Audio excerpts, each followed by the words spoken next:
Bonjour! Neste vídeo nós vamos falar sobre o passé composé.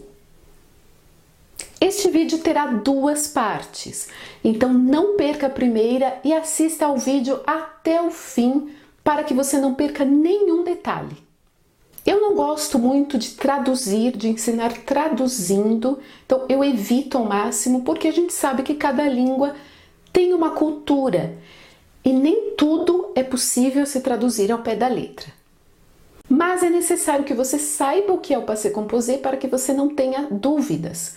Então, o passé composé corresponde ao pretérito perfeito do português. E qual é o pretérito perfeito do português? Eu fiz, eu comi, eu comprei, eu fui. Diferente do pretérito imperfeito, eu fazia, eu comia, eu ia, eu era. O pretérito imperfeito é o imparfait. E o pretérito perfeito é o passé composé. Por que ele chama passé composé? Porque ele é composto de dois verbos, um auxiliar e um verbo principal. Como auxiliar, nós temos o verbo être e avoir, que são verbos que você provavelmente já conhece. Esses verbos estarão conjugados no presente do indicativo, mas o verbo principal no particípio passado. E o que é o particípio passado? Em português nós temos o particípio passado quando o verbo termina em ado, ido. Falado, feito, comprado. Então fica mais ou menos assim. Il a mangé une pomme. Mas vocês não devem traduzir como ele tem comido uma maçã. Por quê? Em português nós temos o pretérito perfeito composto também, que é eu tenho comido, eu tenho feito, eu tenho comprado. Porque em português quando eu digo eu tenho ido ao cinema, a impressão que dá é que eu fui várias vezes. Eu tenho ido ao cinema este mês. Então neste mês eu fui várias vezes ao cinema. E quando eu falo eu fui ao cinema este mês, dá a impressão que é uma vez só. Então, o passé composé ele corresponde a esse eu fui e não a eu tenho ido. Se você quiser dar a impressão de que foram várias vezes, você precisa colocar alguma coisa no passé composé para dar uma impressão de que foi várias vezes. Je suis allé au cinéma 2 fois ce mois, por exemplo. E como saber quando usar o être e quando usar o avoir? Nós temos a regra da casinha. Eu vou mostrar para vocês.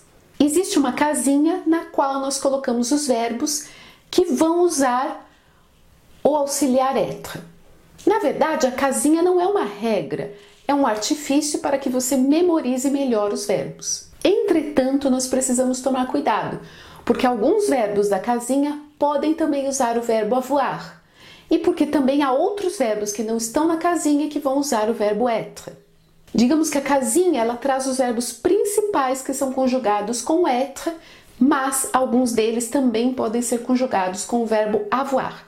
Então, uma regra da qual eu gosto muito é a regra da perguntinha qui, quoi. Quando eu puder fazer a pergunta qui ou quoi depois do verbo, eu normalmente uso o verbo avoir. Existem pouquíssimas exceções.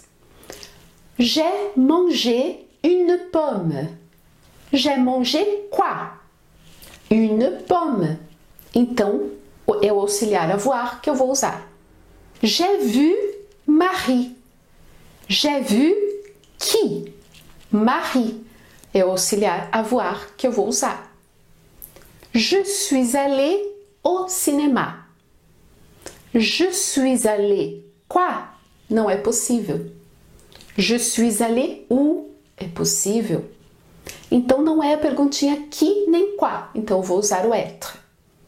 Que na verdade eu uso o être com os verbos intransitivos. Mas como esse assunto pode confundir um pouco, é só você fazer a perguntinha qui ou quoi depois do verbo. Nós teremos uma segunda parte, um segundo vídeo sobre o passé composé. Então não percam. Se vocês gostaram do vídeo, não esqueçam de curtir, compartilhem com todos os seus amigos, com todas as pessoas que estudam francês e que precisam aprender o passé composé. Coloquem nos grupos de estudo, mandem para todos os amigos. E não esqueçam de clicar no sininho para que vocês saibam quando estará aqui no canal o segundo vídeo sobre o passé composé. À bientôt!